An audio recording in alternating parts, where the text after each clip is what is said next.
बच्चों को बुलाया गया, बच्चे आए हुए हैं। ये बच्चे कहाँ से आए हुए हैं आप लोग? गुरुकुल गदपुरी। तो आप लोग क्यों, आप लोग कौन बुलाया है यहाँ पे? हमारे स्वामी जी के साथ आए हैं। कौन से स्वामी जी के साथ? स्वामी सुधबोस जी। अच्छा, वो किस लिए बुलाए हैं आप लोग? यहाँ पर हिंदू राष्ट्र बनाने के लिए। हिंदू राष्ट्र बनाने के लिए लोग आए हुए हैं और ये जंतर मंतर पर आए हुए हैं। हिंदू राष्ट्र बनाने के लिए बच्चों को लाया जा रहा है, बच्चों को लाया जा रहा है। बताइए कि हिंदू राष्ट्र बनाने के लिए ऐसी क्या जरूरत पड़ी? हिंदू राष्ट्र कहाँ से हिंदू संकट में है? जो हमारे हिंदू मुस्लिम बन गए, जो हमारे हिंदू वो मुस्लिम बन गए, हाँ?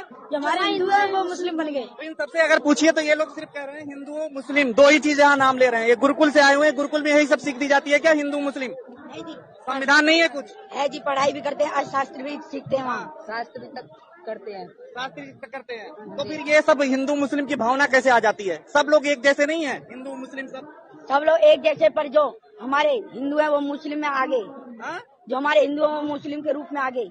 कहाँ, कौन से हिंदू मुस्लिम में आ गए? जैसे हमारे यहाँ हिंदू है, वहाँ पाकिस्तान में चले गए मुस्लिम बन के। कहाँ कहाँ कौन कह रहा है ऐसा? आप लोग कौन कह रहा है कि हिंदू मुस्लिम में चले गए? ये तो जो जैसे है वैसे ही है, सब लोग इधर उधर है। कहाँ से आप लोग, कौन सिखा रहा है? आप गुरु जी हैं? नमस्ते जी। गुरु जी हैं? हाँ जी। तो गुरु जी आप इन बच्चों को क्यों लेके आ गए? आप जंतर मंतर प्रदर्शन के लिए बच्चों को ला रहे हैं आप?